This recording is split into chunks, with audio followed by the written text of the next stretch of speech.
আসসালামু আলাইকুম এভরিওয়ান, সবাই কেমন আছো? আলহামদুলিল্লাহ আমিও ভালো আছি। তো বন্ধুরা, আজকের বিকালটা অনেক সুন্দর। তার কারণ হচ্ছে এই যে আমার পিছনে হচ্ছে একটা খেজুর গাছ, আর দেখেন হালকা হালকা বাতাস হচ্ছে আর খেজুর গাছটা ঝুলতেছে বাতাসে না। তো বন্ধুরা, আমি আজকে আপনাদের সাথে একটা গুরুত্বপূর্ণ কথা বলবো, আপনারা অবশ্যই শুনবেন। আচ্ছা, আপনারা সবাই চিনেন একটা মেয়ে, যে শিশু শিল্পী সিমরান লুবা।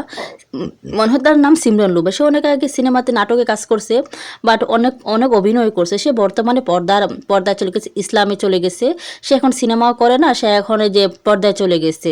যাক আলহামদুলিল্লাহ, তার ভিতরেও আল্লাহ তাকে হেদায়েত করছে। সে এখন যাই এসব রাস্তায় ছেড়ে আল্লাহর পথে চলে গেছে। খুব সুন্দর দেখছি, বোরকা পরে হিজাব পরে সে পর্দাশীল করে। যাক ভালো। তো তার নাকি বিয়ে হয়েছে, ইউটিউবে শোনা যাচ্ছে। যাই হোক, কিন্তু তার বিয়ে হতে তা আমাদের সমস্যার কথা। তার বিয়ে নিয়ে অনেক মানুষের এত চুলকান যে কি বলবো, কেন তার বয়স কম, কেন তার বিয়ে হলো। আচ্ছা বুঝলাম না ভাই, সমস্যাটা আপনাদের কোথায়?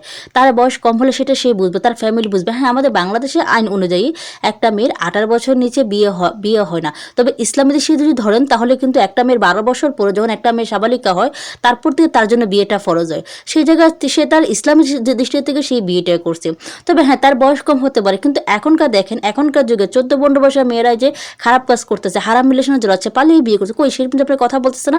আর সেই জায়গায় তার ফ্যামিলি তাকে যদি বিয়ে দিয়ে থাকে তার সম্মতি ইচ্ছায়, তাহলে আমি বলবো এসব নিয়ে কোনো মন্তব্য না করে বরঞ্চ তার জন্য দোয়া করবেন, সে যাতে ভালো থাকে, তার সংসার জীবন সে সুখে থাকে, যে যাকে সে বিয়ে করেছে তার সাথে ভালো থাকে। আল্লাহ হাফেজ। ভিডিওটা এই পর্যন্ত ভালো লাগলে শেয়ার করবেন, কমেন্ট করবেন। বাই।